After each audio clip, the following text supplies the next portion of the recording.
What are your Dungeon Master tips for this book, for this adventure? Oh man, for me, outside of just the general dungeon mastering tips for this, for the rival party, the key is to really let these be your player characters as the dungeon master. You get to flesh out these personalities. You get to really live in these characters and let them grow alongside the main player's stories. Every time they do dovetail into each other, you get to think about how they've grown, how they've changed, how their previous interaction might adjust their outlook. You know, if their last interaction with the players went really poorly, then maybe the next time, think about how they would feel when they run into their rival team. And so it gives the DM an opportunity to kind of play these characters consistently beyond just being quest-giving NPCs or villains that you defeat to take their stuff. This is your opportunity to really grow with them. So one of my tips for running them is to enjoy them as best you can. Flesh them out, feel comfortable stepping into the shoes, and think about what sort of things they've gone through, what trials and tribulations they've experienced along the way that are different from the party, and how that might have shaped their frame of mind when they do meet with the players again, and just relish it, because you want the players to really look forward to running into them again. Whether it be like hating them, you know, you love to hate them, or you love to maybe one day become friends, or just like really want to beat them so you can gloat over it, and anywhere in between. So for the rivals in particular, just these aren't just typical NPCs. Really kind of relish and shape them to something that you look forward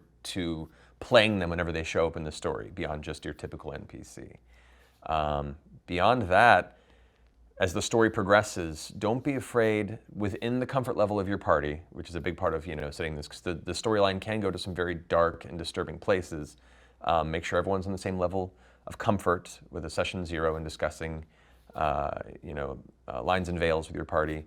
But also within that boundary, don't be too afraid to reach into that space and let yourself really mess with the players, to describe elements of the scenery and the senses that the players are experiencing that kind of emphasizes the otherworldly dangers and rising anxiety of these spaces. We definitely talk about a lot of these tools in the book and want to help guide DMs, both new and old, on how to really kind of hold on to these things and make them their own. So don't be afraid to freak out your players.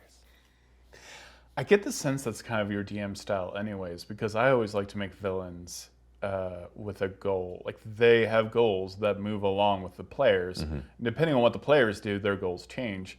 I think the earliest I was exposed to this when Darth Vader was had his own plan in Empire Strikes Back. I'm like, whoa, he thinks he's one of the heroes. Yep.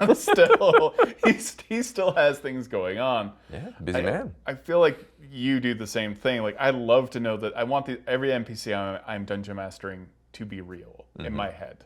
Because they are for a dungeon master. I think that makes it the most fun. That's the thing. When people say, dungeon master, you don't get to actually play the game. It's like, that's so untrue. And many NPCs I consider kind of my PCs in a way that just aren't necessarily center stage to the story as it's going. But it's up to you to see, what would be fun for me to play as a DM through these NPCs? What would be a fun way for them to interact, to really kind of muck up their plans or support their plans? And this very much part of this story is to empower the DM who may not have really had the tools or experience to do that in the past with other storylines, or never had the experience at all before, to feel like they can do that comfortably. If you liked this interview and you'd like to see more, go ahead and like the video, subscribe to the channel, and hit that little bell symbol so you're notified anytime a video like this comes out. Thank you so much for watching.